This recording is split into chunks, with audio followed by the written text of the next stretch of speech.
excited to be here, and I can't wait to have you guys as students in 11th and 12th grade. Does it seem like a long time from now to you guys?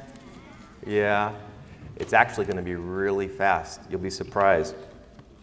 And before we read our passage today, which is from Genesis chapter 1, I would like to just quickly tell you kids that I did not grow up as a Christian. I became a Christian later in life when I was in my 20s. And I am so thankful that you guys get to grow up with the truth now. Do you know that? I walked around in darkness for a long, long time. But you guys have the truth now so that you can walk in it. And one of the most important truths for you guys to understand is that you're made in the image of God. So let's read this.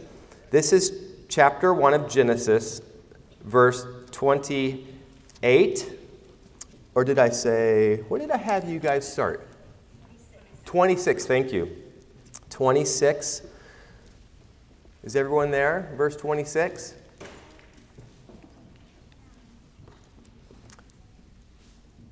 Okay, let's read.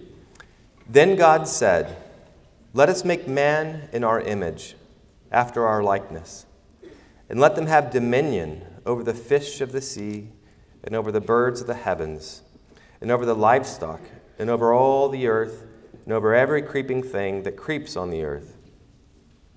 So God created man in his own image. In the image of God, he created him. Male and female, he created them.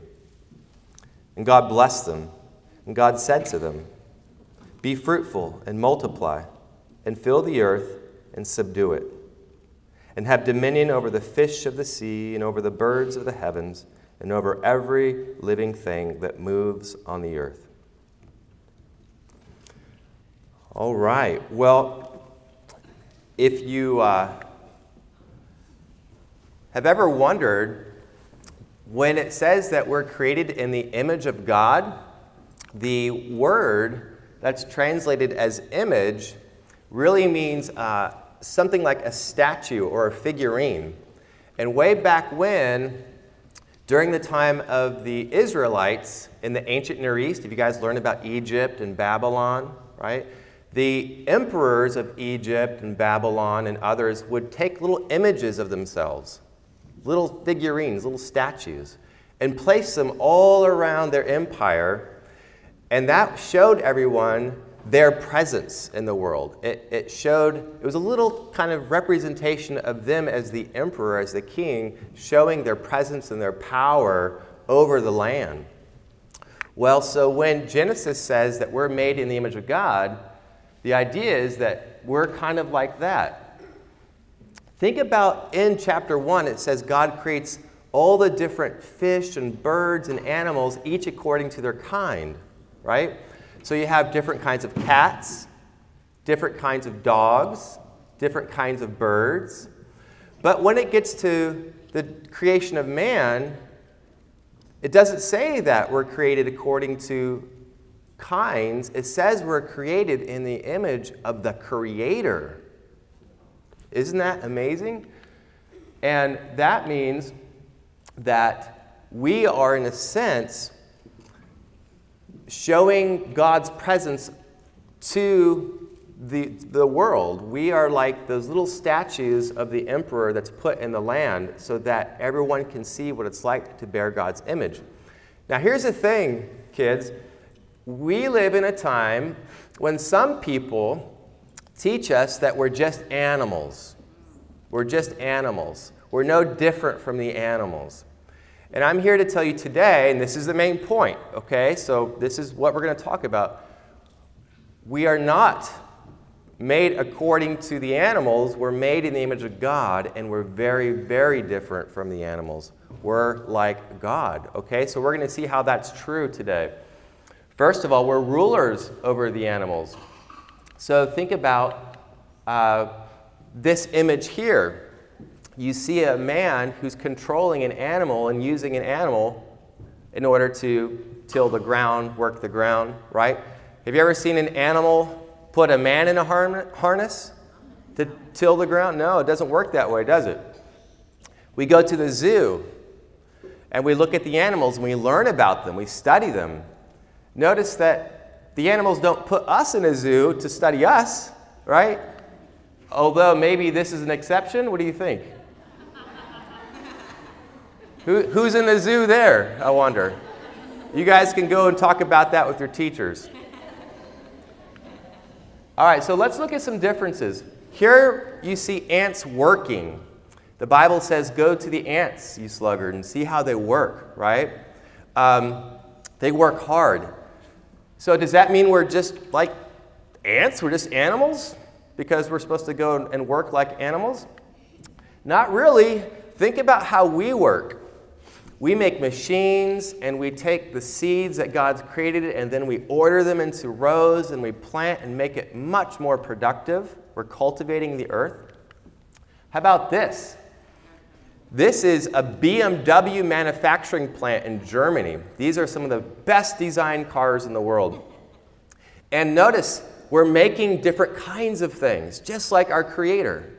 We make different kinds of cars. Different kinds of toys, different kinds of clothes, right? We make kinds of things. And if you look at this picture, we not only make things, really amazing things, but we make things that help us to make things. Did you see what's on the men?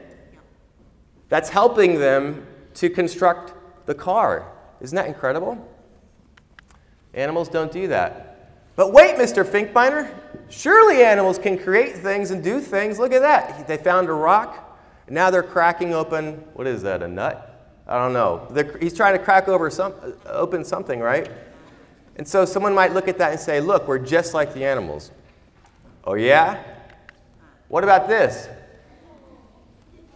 Do you know what that is? It's a Land Rover that we sent to Mars, which is millions of miles away. We had to build a rocket and get up into space and send it to Mars. And then we had to drop this thing onto the planet. And it's sending us signals, images. This invention here is something that's so extraordinary, so incredible, that to say that an animal could do something like that is to say something really, really silly, right? This shows we're made in the image of God. How about play? Mr. Finkbeiner, dogs play, so we're just like animals, right? Think again. You ever watch NFL? That's a complicated sport. How about this?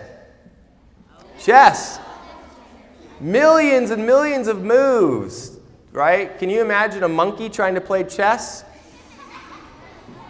A monkey couldn't even begin.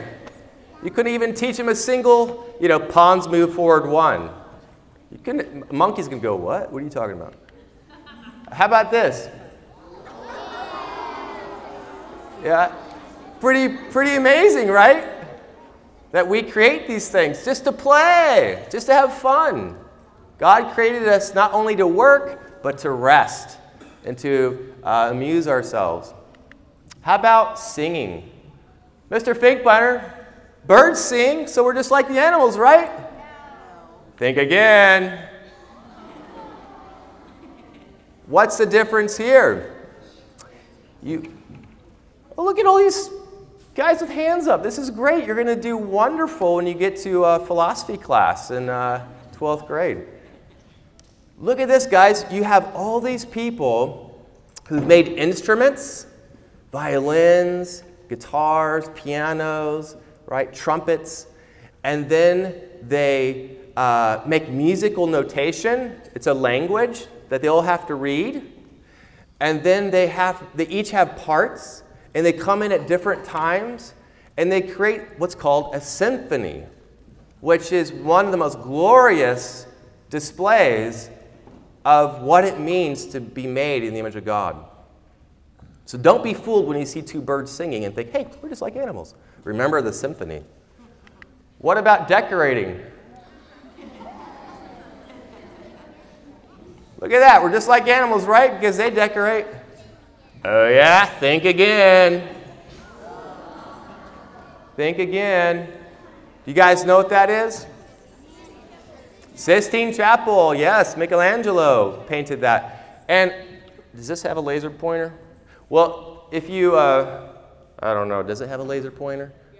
Okay, well, I don't want to ruin anything. So if you just see where the word man is, the letter M, go down to about 7 o'clock, 8 o'clock, and the big tile up there, that's the most famous section, and it shows the creation of Adam touching God.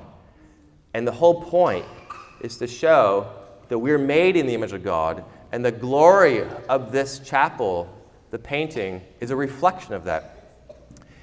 Kids, think about this. Do we need to sing and to paint in order to stay alive? No. You have to work, but you don't have to sing and paint. Why do we have that? Those are called bonus features, right? That's a gift from God. Do you think birds marry? No, they don't, right? We do. And what does that mean? This is really important. If you go back to Genesis 1 and 2, it says that we're created in the image of God, man and woman, in order to become one together. And it's the man and the woman together with their children that's reflecting what God wants for us. And the man and the woman enter into what's called a covenant before God. Animals, they come together, but they don't make a covenant. They don't say, I kind of like you, parakeet, and why don't we get... No, they don't do that. People, though, we are made in God's image, and so we can make promises, we can make covenants, and we do it before God. And that shows that we are moral. Have you ever heard that word, moral? It's probably a word that some of you have heard, maybe some of you have not, but you're going to learn more and more about that. Animals are not moral. They don't have a conscience. They don't know right from wrong, but we do. And this leads to a really important point. You might think that dogs have a conscience and are moral, but would you ever think about taking a dog to court? Would you ever think about suing a dog for tearing up your couch? No. They don't really understand right and wrong. We sometimes think they do, but they are different. They're not made in the image of God, and so they can't walk before their Creator in obedience. They can't obey in the same way that we obey God. But guess what, guys? We can also disobey. We can also disobey. And have you ever heard of what's called the fall of man? The fall of man? Raise your hand if you've ever heard that phrase, the fall of man. Good. Well, that's wonderful. See, you've got the truth already. The fall of man refers to Adam and Eve's rebellion, their disobedience to God, and how in Adam and Eve we have all become disobedient. We rebel against God. We've fallen. And so if you think about that sculpture, we're created in the image of God, and we're upright and we're glorious by creation. But then by the fall, we are ruined. Something's gone wrong with us, right? And sometimes people refer to this as a shattered image. Look at the picture in the top left. If you look in the mirror, do you see the woman's image in the mirror? Who says yes? Who says no? Okay, some of you are saying yes and no. And guess what? You're right. You're right. You see the woman's image, and you don't see the woman's image. What do I mean by that? Well, the broken image is not who she is. If you look in the mirror, that broken, shattered image is not who she is, but we still see her. We see a glimpse of her. We know that she's there, but something's been lost. Something's been lost, right? And that's true of us. We still have God's image, but we're shattered by sin. Sin has shattered us. And so we're not the way we ought to be. We're not the way we're created to be. We've been ruined in a sense. But we still bear God's image. And Christ came to restore us. If you look up at the top left, in Japanese art, when they have a very expensive pot that's broken, they fix it using gold. And when they repair it, the repair makes it even more expensive. It makes it even better, right? And in the same way, guys, the Bible says that we are being restored by grace. It says, do not lie to one another, for you have put off the old self. That's the fallen self, the disobedient self, the broken self. You're putting that off with its habits, and you've put on a new self.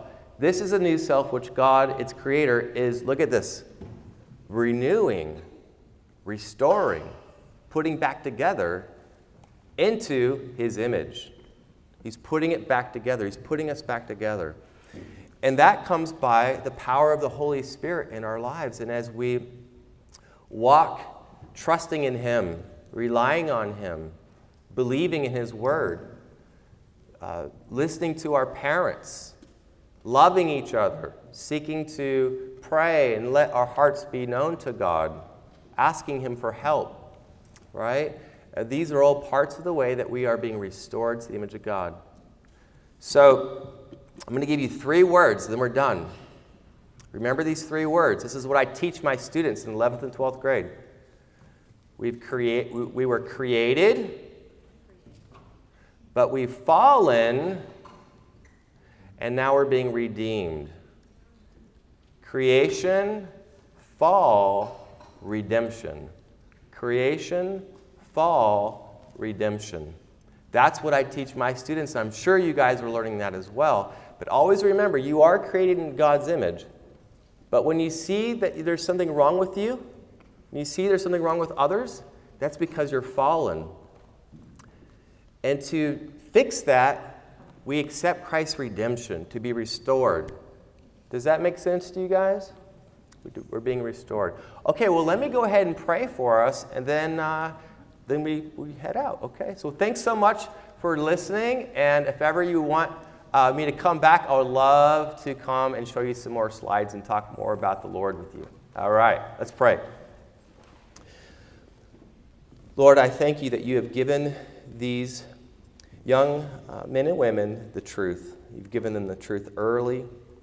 I pray that they would love it. I pray that they would walk in it. I pray that you would give them a hunger and a thirst for righteousness in their lives, and that you would cause them to recognize that though they are broken, they are still made in your image and can be repaired, restored by your grace. And I pray that for all of us, we would recognize that and rejoice in it. And we ask it in Jesus' name, amen.